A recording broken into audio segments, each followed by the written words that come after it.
I am mind blown. I got goosebumps and I'm sweating. Lolly, oh, where do I begin? I did not see that coming. Hey everybody, welcome to the Ultimate YouTube channel. It's your girl, Rosalie. This is so freaking powerful. Guess what time it is? Let's keep this short and simple, but I had to come on here. You may know her as the fairy voice mother, Lolli Wren. Beautiful soul, an amazing expert when she reviews and analyzes music from a vocal coach standpoint and as a singer, and an amazing singer and songwriter. She has a new song out, and I'm excited to check it out with you. Please make sure to support Lolli Wren.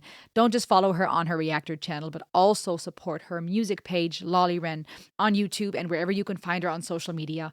It is so amazing and helpful to us as reactors when you also support our professional endeavors, because many of us are professionals and experts in some way and actually have businesses and offer different services and goods. So if you're looking for ways to support, watch the videos, but especially go watch when a singer, songwriter, or vocal coach releases their own music or when we create new merch. That's always appreciated. All right, let's check this out together. Lolli Wren, Typical of Me.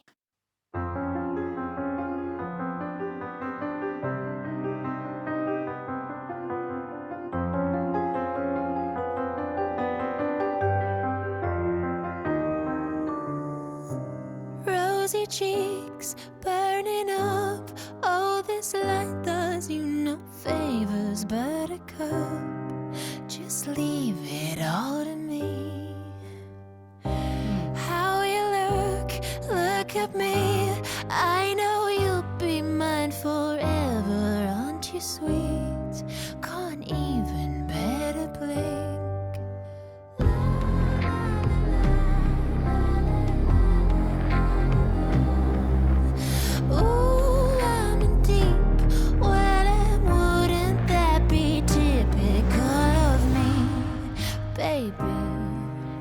Fascination in the first degree.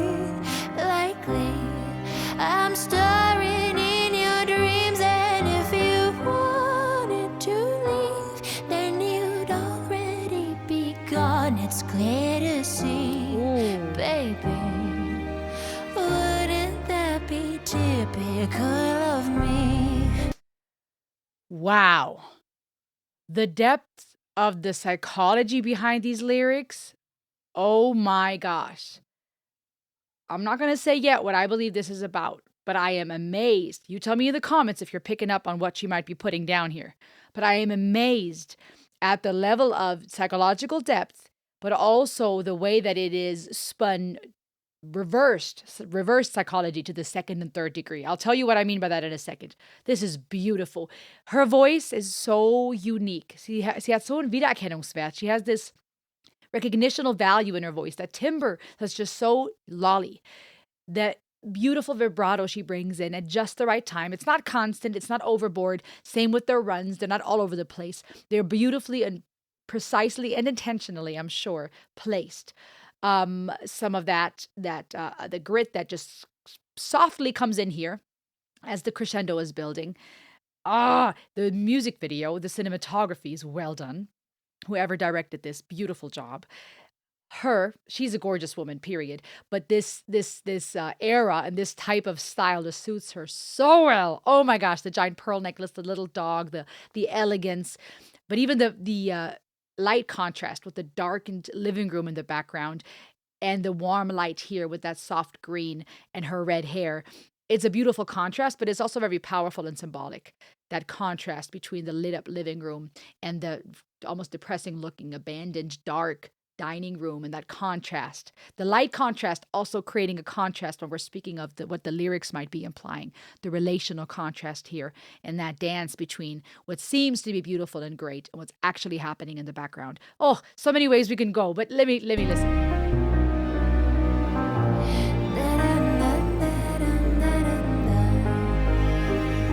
That's point. Oh, I'm missing so much. There's so many things to say. Cold as ice, baby blue. You'd look right at home in heaven, wouldn't you? An angel through and through.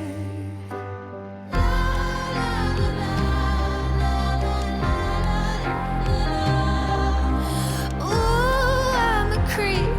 Well, I'm wooden.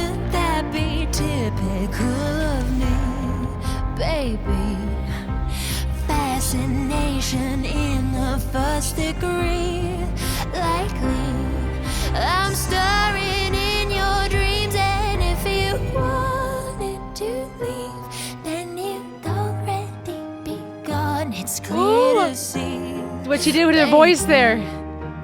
Wouldn't that be typical of me? Of me. Of me. Of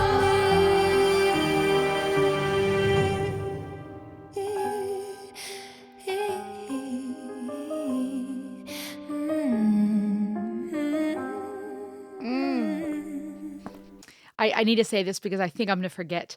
The way that she just climbed that ladder with her notes just a moment ago almost sounded playful. Now it's increasingly sounding grievesome, like a sigh, like a soft cry. Earlier it was almost like la la la da da da da da. You know, the way that staccato between the notes, it was playful. It was still a level of playfulness and in love. And now it almost sounds like a sad sliding from note to note. That perfume you got me is running out. The perfume you got me is running out.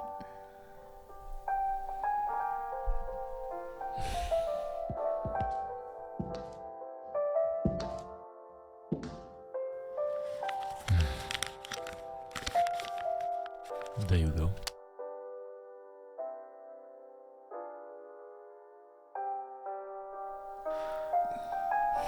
I'm holding my breath. So blasé about the little things. And you're obsessed with them.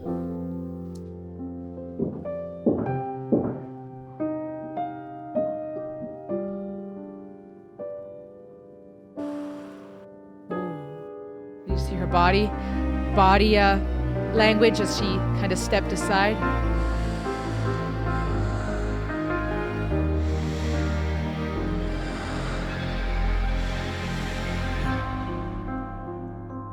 Don't go, you know that I can stay right here until you love me. This is like a movie, dude. I can be perfect just the way you want me. My heart is made of clay, just shape it in whatever way you want to make this go away and validate the vows we made. I can't breathe, help me, I might go too far. Wouldn't that be typical of me?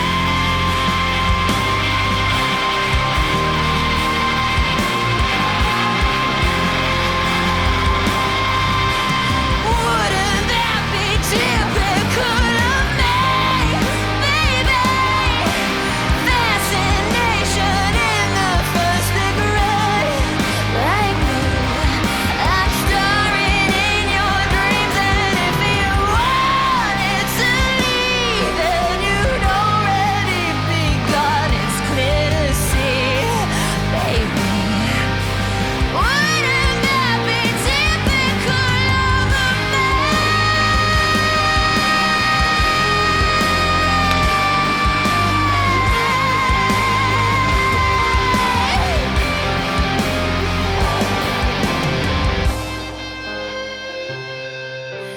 Wouldn't that be typical of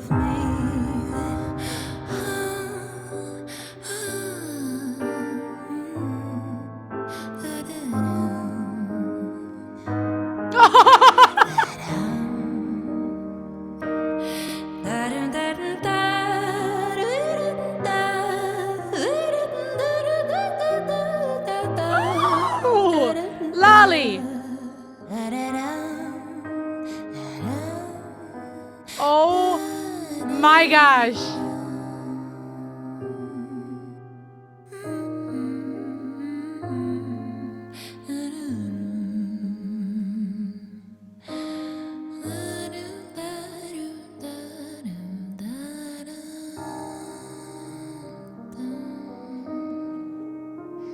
Oh my gosh. Oh, it's not done.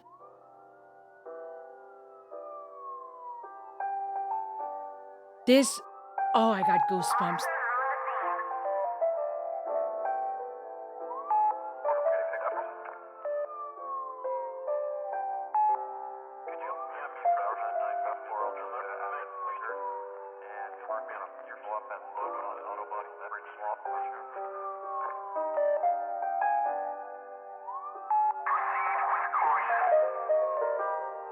Proceed with caution. Oh, that's poignant to leave that in there. The radio chatter, and that's the phrase. Wow. I am mind blown. I got goosebumps and I'm sweating. Lolli, oh, where do I begin? Let's talk about her voice for a second. The queen of analyzing other people's voices. Let me talk about hers for a second. The way that she just showed us not to ever dare to box her in was beautiful. That was legendary. She is the queen of that sultry, beautiful vibrato. She has, like I said, this unique timbre that you just recognize that it's Lolli. And she can pull you in and make you feel like you're being teleported into a 1920s, 1940s romance drama. She has such a unique timbre. She knows just when to place the vibrato subtly. She can hold these notes and open her vocal box in such a beautiful way, holding notes, beautiful breath control. And it sounded sultry and soft with the perfect breathiness. Subtle power and passion once in a while as the crescendo builds. And then I did not see that coming. She showed us not to box her in. That grit and the scream, the perfect vocal fry, the scream, the way she held that note for days. Oh my gosh. It just was beautiful. It was this just being catapulted from feeling like you're in a different time era. Of course, the cinematography adding to that, her beautiful hair and the makeup, they all did such a great job with that. To being catapulted into this metal ballad is what it felt like. And that scream and the grit. And I know she's trained, so she knows how to do this the right way without hurting her voice. But it's so much control. It didn't just sound amazing to listen to. It sounded so good on the ears. It didn't sound like it hurts or like something's being done wrong. It just sounded like she's doing it right because she has the technicality, but she's still nailing it with all the emotion. Because you can have too much of either. You can be super emotional and butcher the technicality and ruin your voice, or you can sound so technical that you take out all passion and emotion. And people, they want to hear good things that are well done. You know, you want excellence and beauty and extravagance, but you also want emotion. Make it real, make it authentic. Don't just hit the perfect note and hold it for days, but have no emotion. And she just blended the two so beautifully. So vocally speaking, I feel like she just set the bar even higher and just showed everybody, hello, I'm Lolli. Look, I'm a fairy. Ta-da! Sucker! The cinematography, shout out to the makeup artist, the designers that set everything up with costume, the cinematography, the producers and directors. I know she was a co-director on all of this. The creativity is just oozing out of this. And I love it because to me, it's like a movie. I mean, the thing is over 7 minutes long. This is it's a whole book. It's a novel in a music video. And it's so intriguing because you got the romance and you got the beautiful and it pulls you in. But then it hits you hard and it has that unexpected plot twist. And here's the thing. When I saw her in black a couple of times wearing the black attire, looking in the mirror, I was wondering, is she going to, kill homeboy? Because that's how some of these stories go. We know this from Snapped. But I did not see where it went musically. And that's where the beautiful plot twist came in. I didn't see where the storyline was going quite. But I did wonder, is she going to snap on him and, end him because of what he's doing to her? I wasn't sure, you suspect, but it still felt like this, I didn't see this coming plot twist because of how the music took it. And that was beautiful because where storylines can sometimes be predictable or we assume we might know where it's going, the music came out of left field and that was beautiful to me. I'm reeling because I'm just so excited. There's so many elements. Like I mentioned earlier, the cinematography, the details of her attire, the giant pearl necklace, presenting her as this beautiful, put together, rich woman.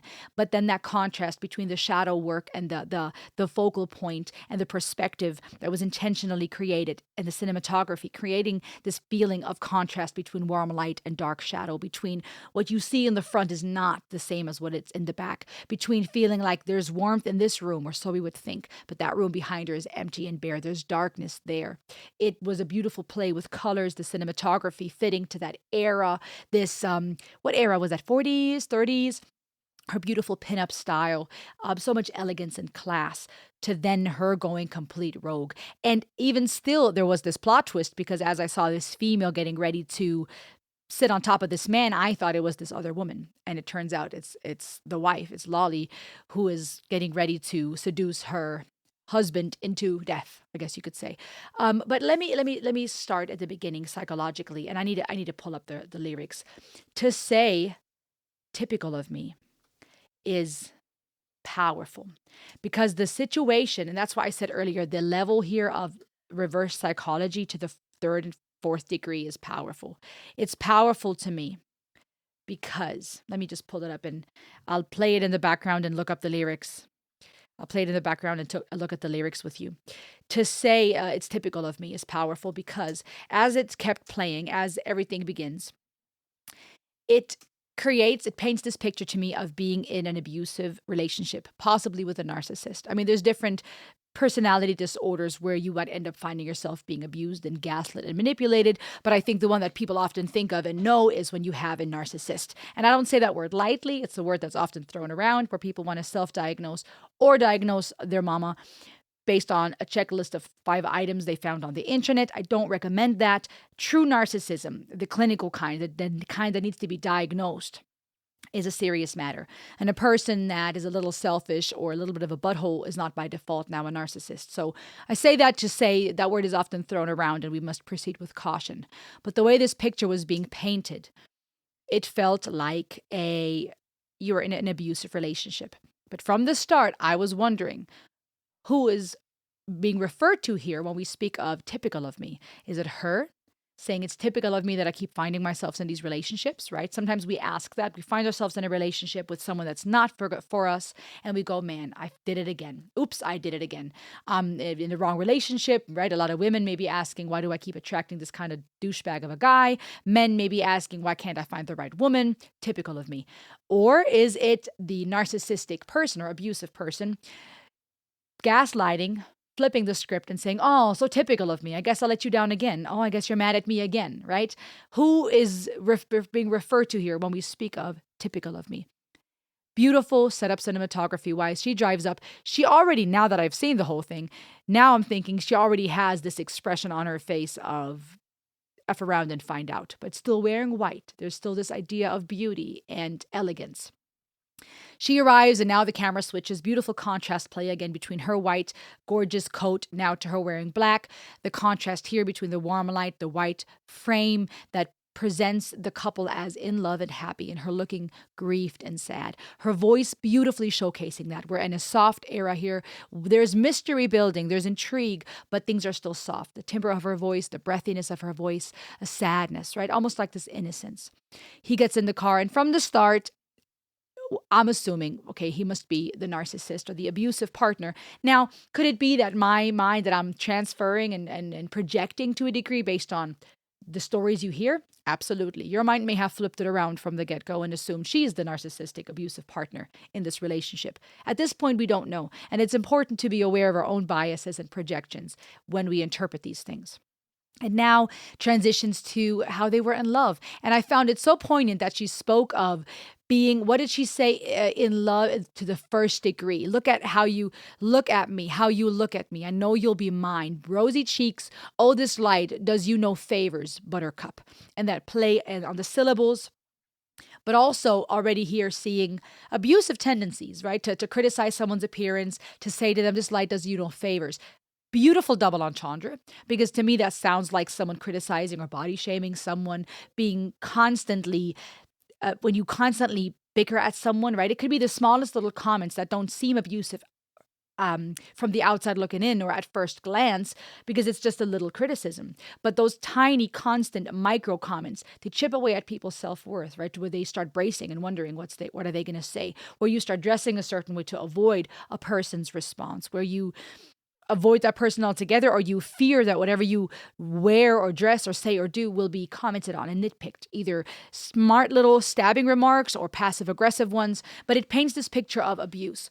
The double entendre, however, is powerful because it says this light does you no favor. Perhaps also the other person saying the lighting doesn't do you any favors. It doesn't show who you really are. The lighting doesn't showcase what I'm really dealing with or what's really behind the facade. We could take this both ways. It then speaks of just leave it all to me. Again, power imbalance here, right? When someone says to the other, I got it, just leave it to me, it implies possible desire for control. But still, the question being is that him saying, I got it, this does you no favor, picking at her appearance, love bombing her at first, and now saying, leave it all to me? Or is she the one setting the stage saying, it's okay. This lighting does you no favor. It doesn't show who you really are or what I'm dealing with here, but leave it to me. I'll handle this.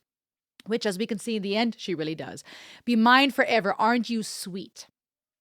That isn't it typical of me? In the first degree, and then it says, that part stood out to me. Fascination in the first degree I thought was powerful because it did make me think of love bombing, of how you have people where the fascination is so strong in the first degree. During that first degree, that first phase of the relationship, there's fascination and love, but sometimes that can be, in hindsight often, a red flag of what was to come when it came to the abuse and that switch. But also a foreboding nod here. Ooh, I paused on the perfect expression. But also a perfect nod here. Gosh, they tied this together so beautifully. Even the tiniest little facial expressions and body language, right? When you cross your arms, you're usually standoffish. You're blocked off to outside forces. Maybe you're protecting yourself, or you're closed off because you don't really want to hear what other people have to say. Or you are coming from a place of superiority. I know better. I know something you don't know. Or maybe I'm not going to let you hurt me. I'm protecting myself, right? The chest, the heart, implying not only physical exposure to danger, but emotional. But here, pausing on that perfect little expression, because here it's almost like, could it also be that, speaking of fascination in the first degree, is a nod to what's going to happen, that first degree murder. Very interesting. Wow. I'm staring in your dreams, and if you want to leave, you'd already be gone. Another powerful phrase that implies absolute manipulation. If you really didn't like this, then why didn't you leave? That's where I think a lot of people that know of abuse like this have found themselves in those situations where the abusive person, the abusive partner, wants to say things like, well, it can't be that bad, right? Otherwise, why are you still here? Or if you really wanted to leave, maybe you like this, right? It's this constant mind game. It's clear to see wouldn't that be typical of me? And here now we see this transition and the pictures coming together. He must be an abusive husband. She's sitting here sad with her puppy, rich but alone. And it paints this beautiful scenery of a movie. At this point, us still assuming that he must be the bad guy. Oh, I love that tattoo on her shin, actually. That's really dope. I love that it shows. Him, saying hello to her, kissing her on the forehead, and then that transition to her sitting at the table, this feeling of complete just disconnect. There no more romantic gestures, no more fascination. She's sitting there worn out. She looks like worn out, exhausted, unloved, cold as ice, baby blue. You'd look right at home in heaven. Oh my gosh. That was a nod to what was going to happen, wasn't it? Wouldn't you? Right? This builds up. And again, a double entendre, maybe already plotting what she was going to do. You would look right at home in heaven. That's where you fit in. But also maybe shedding light on how abusers present themselves like angels, like everything is fine, like they fit right in heaven, and people on the outside wouldn't even know. An angel through and through, right? You can do no harm. But again, that psychological reverse psychology here, because is she the one that appears like an angel that could do no harm? And everyone assumes it's the man that's abusive. He's the one. She could do no harm, right? There's these different ways that we can take this. It's beautiful, beautifully layered. And it paints this picture of just complete a woman who has been abandoned, who is alone, who remembers the days when everything was romantic and beautiful. I'm a creep, maybe a nod to that legendary song Creep by Radiohead. Wouldn't that be typical of me? Again, a play on the mind games that happen in an abusive relationship. Oh, I'm the creep. I'm the crazy one. That's typical of me. I must be doing something wrong. Different ways to take that. She tries to connect with him physically. He pushes her hand away. It's interesting. Her ring is on her middle finger, not the ring finger. Now, granted, in Europe, which is where Lolli is, it's often, at least in Germany, the right hand often carries the wedding band and the left in America. So maybe she, was wearing a wedding band here. But the fact that it's the middle finger, not the ring finger, where we would expect one, at least from the American lens, could or could not mean something. He pushes it away, and she has flashbacks to when they held each other's hand and it was all beautiful. Staring in your dreams. It really is painting this picture of she is the poor woman, and she is walking away and just lonely and isolated. And now that scene where she asks him and she says, "Hey, the perfume you got me is running out." He doesn't hear her at first, right? Maybe pretends to not have heard her. And then all the things that are happening your body language wise. She steps aside, her body language speaking volumes to how safe or not she feels around him. The fact that he doesn't hand her the money but just throws it at her. Really, no care, no love, no, just like she's a dog tossing it to her. And her then saying, man, these little things. She tries to connect, tries to take his tie, take care of his tie. Another little nod to what was coming. Beautiful. I did not see that coming. And then saying, "Oh, you're so. What does she say? You are so blasé about the little things, right? It's making such a thing about the little things. Blasé meaning being unconcerned, unimpressed about the little things, indifferent. And him saying, you're obsessed with him. She's saying, you're so indifferent about the little things. You don't seem to notice, right? Maybe that he didn't notice her perfume was running out, or the fact that she's just asking for some money to replace it. And him saying, you're obsessed with him. You care about all the little things. This complete contrast of worlds. Is he fixing his tie because he's trying to reconnect as a gesture of love and care, which often that I feel like symbolizes? Or is this another nod to her actually getting ready to, take action? And then it continues, the music, the ballad, the piano, adding so much drama and beautiful elements here. The scene changing to the bar, the cinematography still very fitting to that era. And the scene it changing now and increasing, her looking angry and empty and grieved, him flirting with lighting the cigarette of this woman.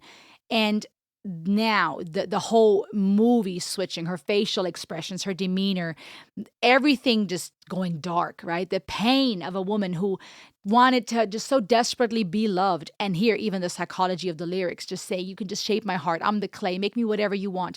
You've reached this point of being completely rid of yourself, completely having lost yourself, that you are willing to lose yourself completely in order to not lose someone. For whatever reason, right? Whatever that person's trauma is from their childhood, perhaps complete fear of abandonment or rejection, or having been so gaslit and abused into a place of you no longer exist, to being willing to give yourself away like this. Powerful psychology here.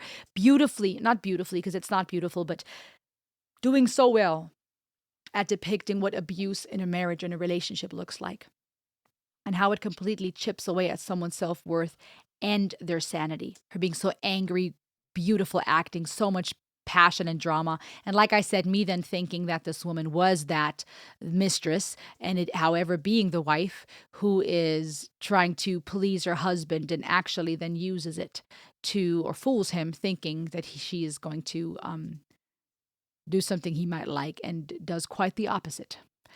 And him laying there lifeless. Her leaning on him, also really morbid and powerful. Now finally maybe getting what she longed for. She gets to lay on his chest and get the affection she longed for all this time.